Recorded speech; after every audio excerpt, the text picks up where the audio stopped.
issues from deportees and the deportation. What I'm trying to do in these postings is to help create awareness of some of the things that cause people to experience deportation. I do not need to have great knowledge of immigration laws to do what I set out to do. I do not have to have clue into all that has happened. What I try to do is, as people express why they were deported or others were deported, for us to look at those issues and to try and remedy them. There are some people who think that I should have great immigration laws, um, great understanding of all deportees. No, I have a psychological awareness of human existence, and I'm trying to help others. By the way, I've never been deported, but I have observed many deportees. I've had deportees sitting with me, talking with me. This is not the first time people are being deported. People have been deported before. I was in my office in Brixton, in England, and the idea was floating around. The Home Office was sending out hundreds of Jamaican. They just land at the airport and they just collect them and send them back. What did I do? I didn't know immigration laws. I didn't have a clue of all that was happening. But what did I do? I pick up my phone and I called Home Office.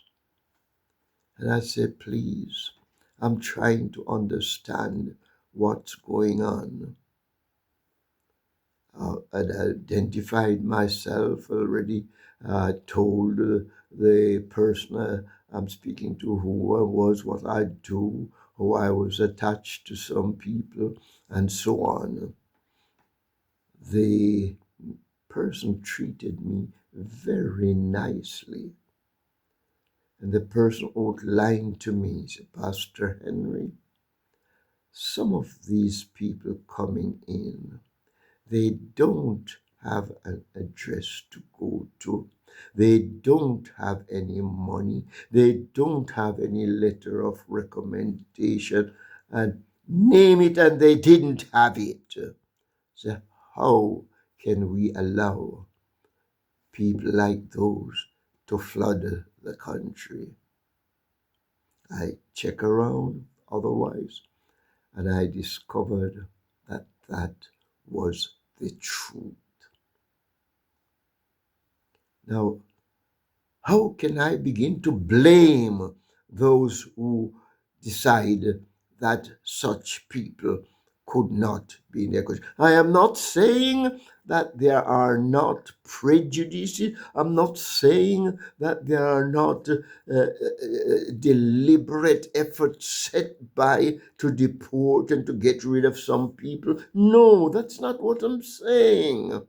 But I'm saying things will happen to individuals according to who they are, what they do, how they set themselves. A friend of mine was telling me he was going through airport and he noticed that every question the woman asked him, she was staring him straight in the face.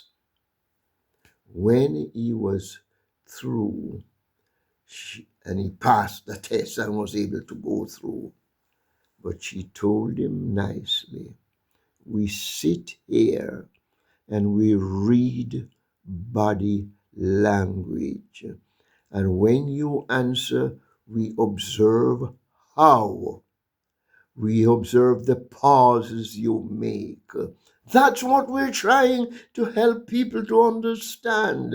Everything you do in life will affect you and will affect others. So, issues from deportees and deportation. Over the yesterday into today, one is floating around. Some people, they are being deported for whatever reason, but they find it very hard to come back to Jamaica. I deal with Jamaica now because at this very moment I'm in Jamaica and I'm a Jamaican. What goes on in other places, I'm quite sure most of it is similar to what is happening here. Yes, many Jamaicans find it very hard to return to their home because they don't have anything to come to.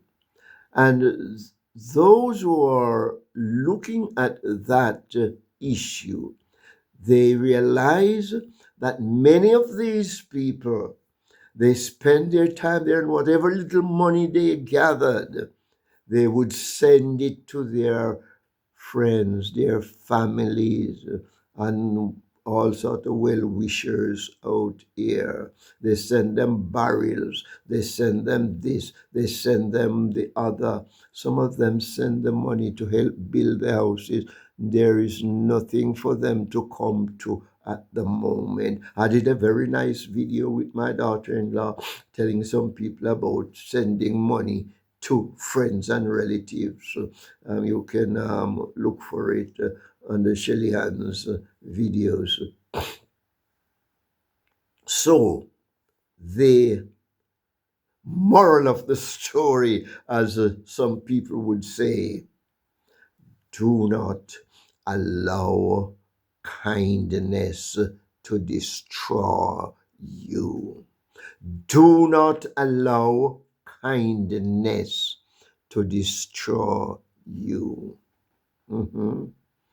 Whether you are deported, whether you are traveling out, whether you are settled in Jamaica and you're not going anywhere. I met one man once, if he was not able to ride on his mule and get where he's going, he would not be going anywhere. He had no time to go overseas. That applied to such person as well. Do not allow kindness to destroy you. I'm going to give you illustrations in this. Years ago, I met a person overseas. Let's leave it overseas. And the person brought a story to me. The person had a relative in Jamaica that was very sick. But that relative was one of the relatives that very kind to everybody. Nieces and nephews, brothers and sisters, even strangers experience goodness at the hand of that person. The young person I met abroad decided that he would return to take care of his relative because many of those around who had experienced his kindness were not there for him at that moment. So he confided in me in counseling. I want to return to take care of him. I sat down with him and I said, now when you get to Jamaica, what do you have there to draw from? I don't have anything. Do you have a job there? Do you have big savings there? No. But the Lord will provide. So I said, now, let's think it through. You are going to take care of your relative, but you don't have anything out there. Here, you have a job. You can do various things and get some money together. Why not even go out, look for somebody who can take care of your relatives? Sometimes it's hard to find, but good people are there. This is one of the points I'm going to emphasize in some other video, because many of us overseas and sometimes here, sorry, we think all the good people have disappeared from Jamaica, die out, or something of the sort. But I know that good people are still here. You have to look for them sometimes. And sometimes they're right by your side, ready to act. So I ask you, go out, look for a good person, and pay that person to look after your relative. The person eyes pop wide open because he wasn't thinking in that direction. Mhm. How it worked out, I don't have the end story as to how the whole thing worked out, but I believe it worked out very well. You see, kindness. There's that kindness spot within that person. My relative must not suffer. And we don't want our relatives to suffer. Some of us, of course, we don't want our relatives to suffer. But are you going to be so kind that your kindness would be destroying you and destroying your relative at the same time? When you come and you don't have anything to draw upon, you now have to start to beg and scrounge and lie and steal to look after your relative. They soon despise and hate you and the relative and find a way sometime to get rid of you. Do not allow kindness to kill you. I have seen many who have been destroyed by kindness. A woman sat in my office. That time I was in Jamaica. You see, I float between Jamaica and Britain. That time I was in Jamaica. A woman sat with me. She spent years in England, and she was helping relatives and friends. Kindness. She decided she would move over from England to America, where maybe she could earn more. But one of the great factors causing people to leave England to come to America is that they are nearer to Jamaica. You believe me, many have told me that it's not just because they get more money, but one of the factors there is that they are nearer to Jamaica. 1 hour, 2 hours, they can fly home and look at what's going there. That's good thinking. But she went to America and she didn't spend the time to stabilize her stay or to get whatever there was to get. And they asked her, whether they asked her nicely or she was deported, but she was sent out from America and she ended in Jamaica. Over the period of time she was in England, she did not take British citizenship. She was not able to get green card or permanent stay or whatever it is in America. And she was now in Jamaica. She can't go back to England. She can't go back to America. She was stranded. But watch what's happening. She was now suffering. Because you see, all of those she helped over the years, when they now discovered that she had no money, Then I come look for your auntie, her cousin, her sister again. She's on her own now. You don't have any money, you stay on your own. You think it's under the prodigal son in the Bible this happened to? It's happening to people right now throughout the ages. You spend all that you have on them, you give all that you have, but when the money done, then you know your friend. Mhm. Money gone. Of course, I told her to come back to see me, but I think I saw her once after that. Things were not working out, still in distress. Uh, we were to do follow up work, but she disappeared from my circuit, so I don't know exactly what happened to her. Don't know if she managed to get back to England. It would have been easier then to get back to England than to get to America.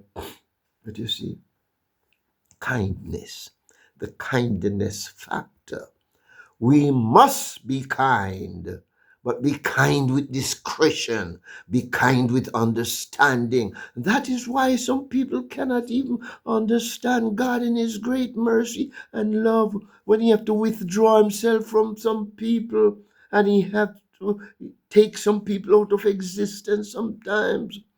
Because if you expend your kindness to them, many of us in the sinful world do not know how to appreciate, welcome, and build on kindness. We have allowed selfishness to be our master, and I must have this and I must have that. I saw a young man again, and he used to come out annually from Canada. I sat with him and I noticed one of his friends came by, and that friend was asking, "Well, that's all you bring for me." What? So the friend was sort of enraged about what he sat with the young man and asked, "No, he gave you some money to buy things for him and you didn't." I said, "No, you owe him." "No, it's just that he's looking that I should bring." But even the rage and the anger in the recipient was saying to me, no, that kindness is not to be tolerated. That kindness is not to be encouraged. Dismiss such person from your scene. Ask them to go. Do not allow kindness to destroy you. I have seen it several times. I have observed, I read about it. I'm seeing it in video. I have noticed that there are young men who is, they say they love the young lady and they're going to be kind to them and they take all their money, everything they have, and they send them to school. Kindness, and they spend out every penny educating young ladies. Sometimes it work on the reverse, not so much, but they spend out every penny. I know one couple right now. The man spent out all his money and the young lady kindness. But when she was educated, when she had all of the niceness, learned to speak, learned to dress, learned to eat well, learned to put on the attraction, he was out of the picture. He didn't have the qualities to be her associate. Destroyed by kindness. Destroyed by kindness. I met a man and he told me, he said, I spent my whole life working for such an institution I put in this, I put in that, I put in the other, and I had little or no time for myself. He was telling me then, what I had then is gone, and it's like nobody in that institution knew me. Mhm. It worked with institutions. It worked with individuals. Yes. And please understand what I'm saying. I am not ruling out kindness. I'm not dismissing kindness. I am not suggesting that we should not be kind to our relatives and friends. Yes, some people will jump up and tell you, well, when you're doing your kindness, don't bother concern about what you're going to get. Let me tell you something that is folly. Wake up. When you go through the Bible and the Lord said to you, do this, do that for me, He is always telling you what you will get, how you can get it. He's not just even, the goods belong to Him already and He sort of loan it to you, but He's not asking you to return it to Him just like that. But some of us, we preach and we teach. Don't be concerned as to whether you will get something or not. You are important. Be discretionate with your kindness.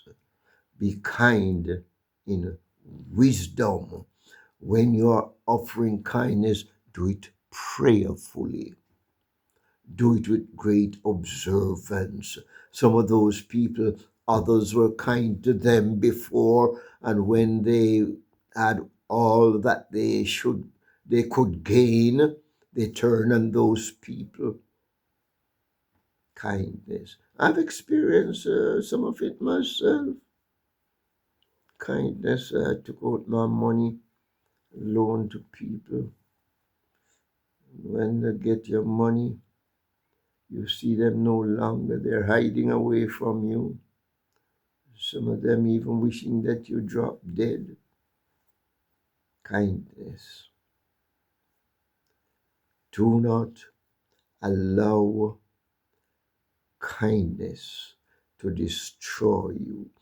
That sort of kindness will take you nowhere. It's destructive. It's plentiful. It is an institution. It is an individual. They do not know how to appreciate kindness. They do not know how to use kindness. In every moment, they abuse kindness. They look to you to give them what you don't even have. And when you give it to them, they turn their backs on you. That is not good. So, whether you were deported, whether you were permanent, whatever your situation, those of you who have already secured citizenship, get wise and don't allow kindness. You know something again? I've listened to a lot of people and they go to churches and they look for a handout and they don't get the handout. They gone, they're a good church. They have no time for me. They're not kind. Do not allow kindness to destroy you as an individual. If you're in an institution, do not allow kindness to destroy the institution. At the same time, lack of kindness is destructive. So, you have to go to the main source. And like Solomon, you ask the Lord for wisdom. Ask the Lord for understanding so that when individuals, when institutions come to look to you for kindness, you know readily who is standing before you, and you know whether or not to offer up kindness to such people. Be wise and prosper. Even those of you who have been deported, be wise and prosper. Work with that kindness. Some will offer you kindness. Remember that that kindness offered to you demand that you be kind to someone. If it's not even the same individual who is looking to you for nothing, but kindness must be in a sort of circular sphere. It's going around. It's going around. Do not let the kindness stop with you. It will be destructive. Blessing on you for the day. Follow through. Tomorrow morning I'll have another one for you. Be blessed.